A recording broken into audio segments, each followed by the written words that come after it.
Hey, Justin, you want to watch a movie? Yeah, sure. What you got? What do you think about, No, I saw it last week. Oh, what about, Not again. No. How about this? Wait. You want me to watch what?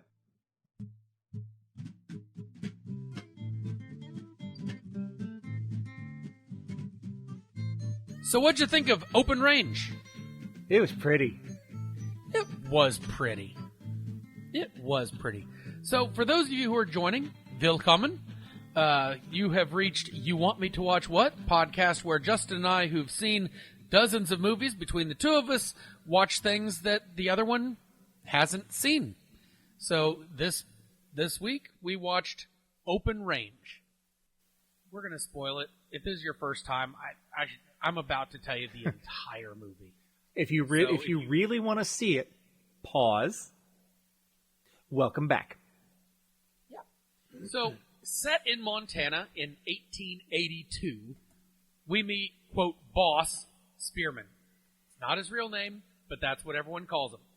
Boss Spearman, a tough, seasoned cattleman, and his crew. We meet Charlie, Mose, and Button, and Charlie's dog. They're driving their herd across the open range. And the important ones to remember here are Boss and Charlie. Yep. Charlie's a former Union soldier. He's haunted by his past because he was a soldier in the Civil War. And he did some things, and he's dealing with some serious guilt. So things take kind of a dark turn because as they're driving, there's a thunderstorm. Things get wet. They get stayed put. And when things start to dry out, they send Mose into the nearby town of Harmonville for supplies. You know, we've been stayed put for a few days. If we're going to make it to the next town, we're going to need things. Yep. While in town, Mose gets beat up and thrown in jail by Marshal Poole. We don't know that yet. We just know he hasn't come back. But when they go into town to get him, that's when they learn. Basically, Mose was defending himself from some local ranchers' henchmen, Denton Baxter. Baxter is this rancher that controls the town and despises anyone who uses the land, like Boss and his crew do, to do free grazing. Now, free grazing, for those of you who don't habla farming, free grazing is a method of raising livestock in which the herd is moved from place to place, and then they just feed on whatever vegetation is there. This is different from like settled herd raising, where you bring food to the herd, which is what you see a lot more, especially in like Midwest farms that have set pastures. Montana, though, tons and tons of land. You just move the herd around. You know, done responsibly, that kind of thing can help control the grasslands. Done irresponsibly, and the land can be stripped bare.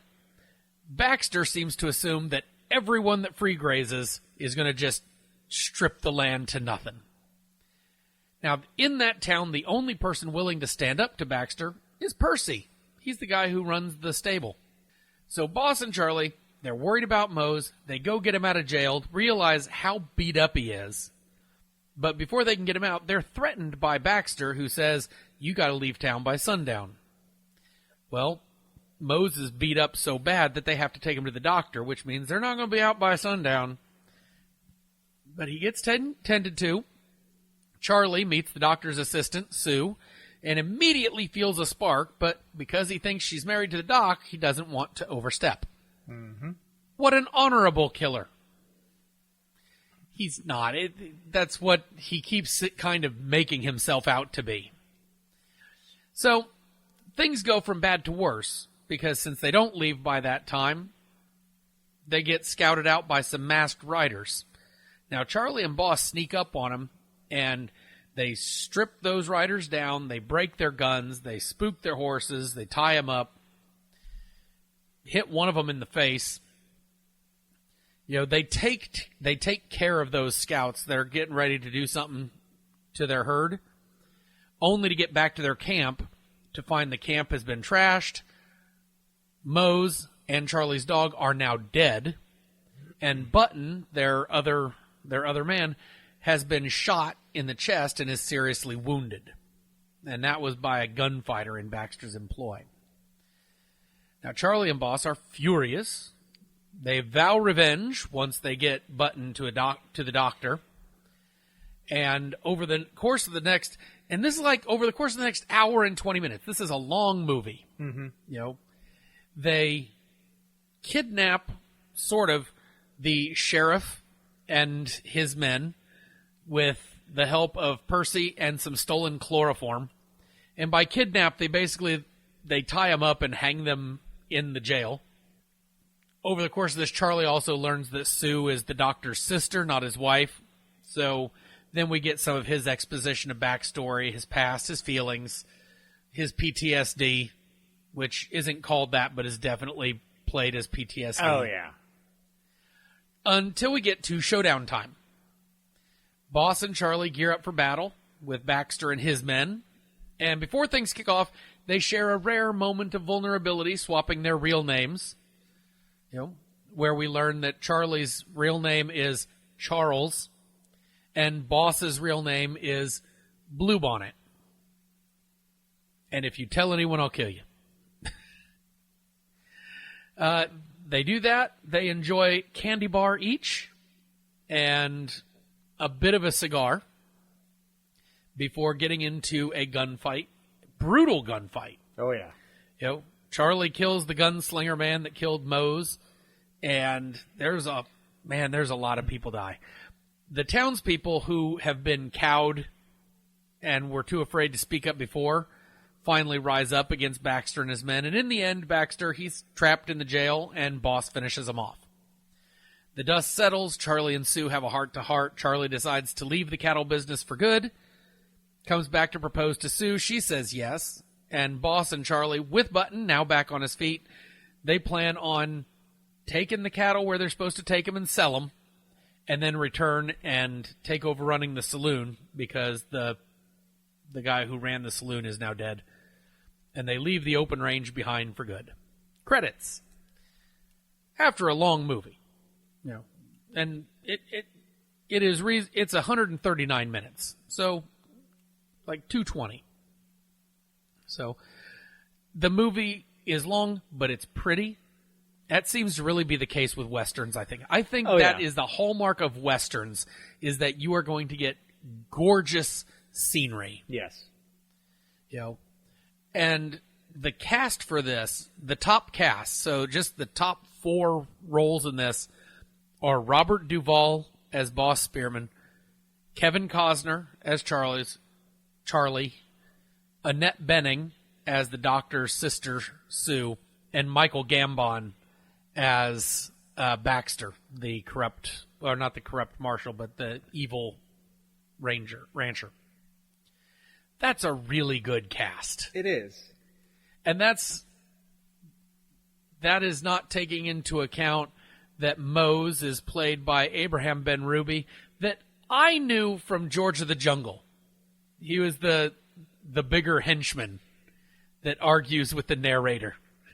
Yeah, I don't remember what else I've seen him in.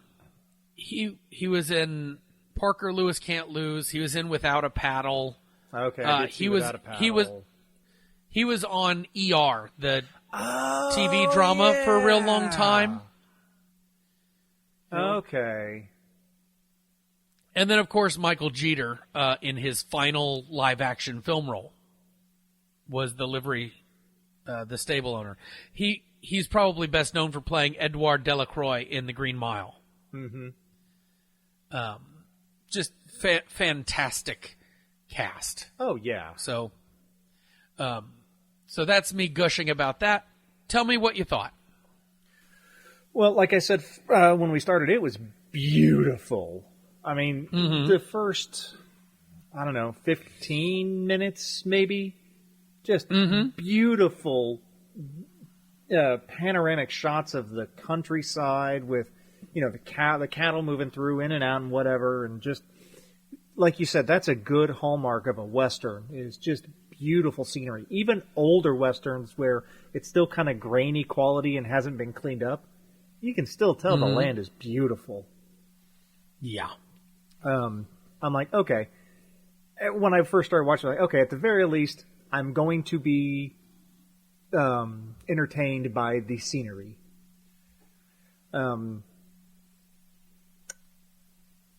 I was afraid the dog was going to die because it was a cute dog. Worth being afraid of. Yeah. I'm like, oh, there's a dog. Oh, they made a point to really point out the fact that the dog still got heart but not the legs, blah, blah, blah, blah, blah. Ah, crap, the dog's going to die. Yep, the dog died. Mm-hmm.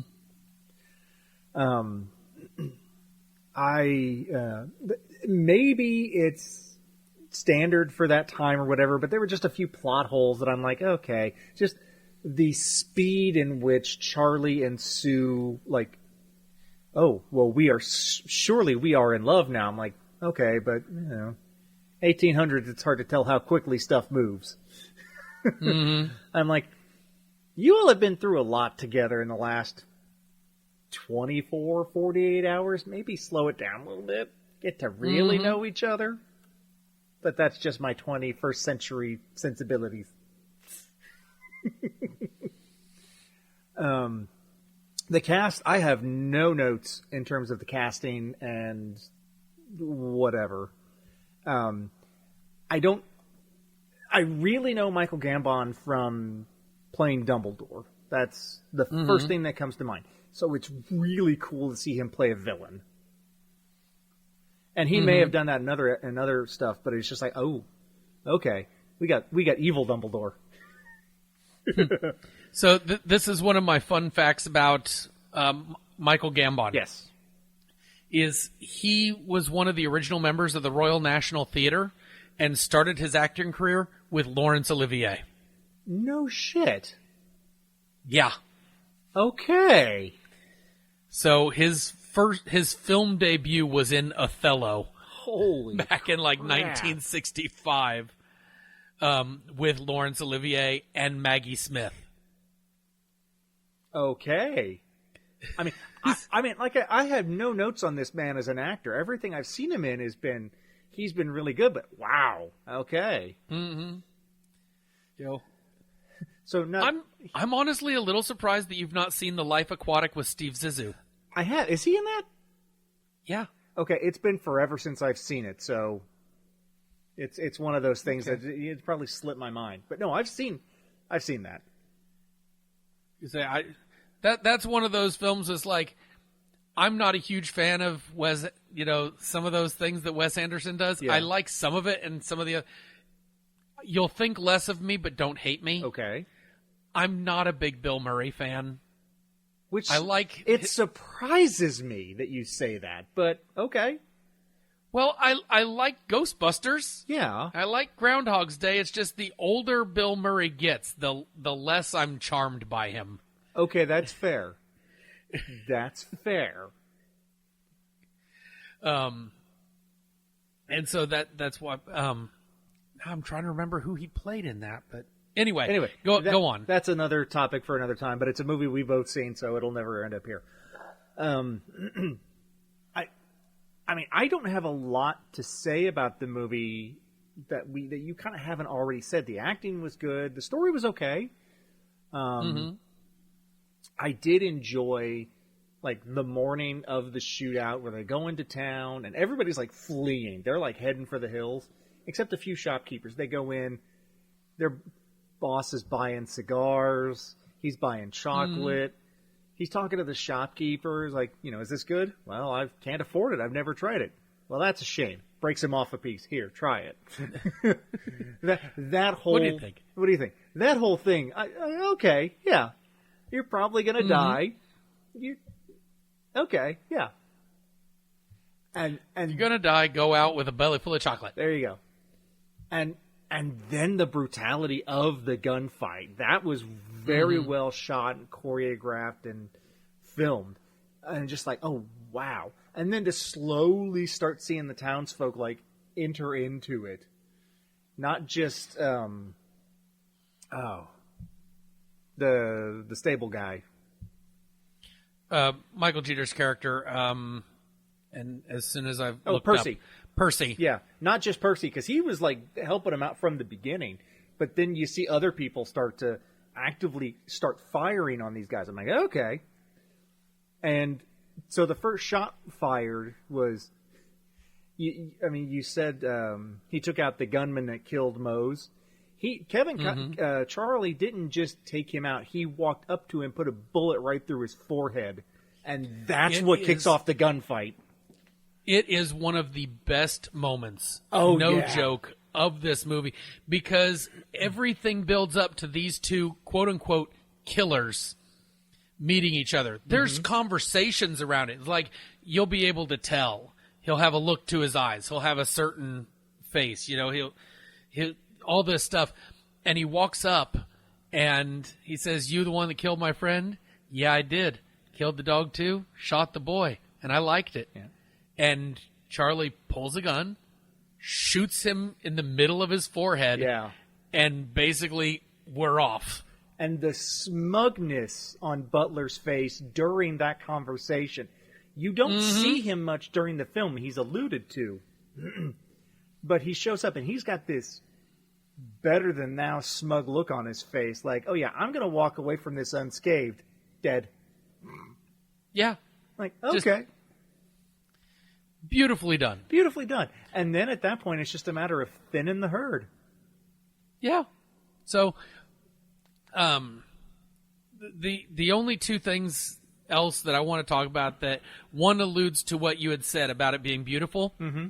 The cinematographer for this, which is the person who picks your lenses, your camera, your film, they're responsible for bringing the director's vision to actual screen, is the same guy who worked on Dances with Wolves.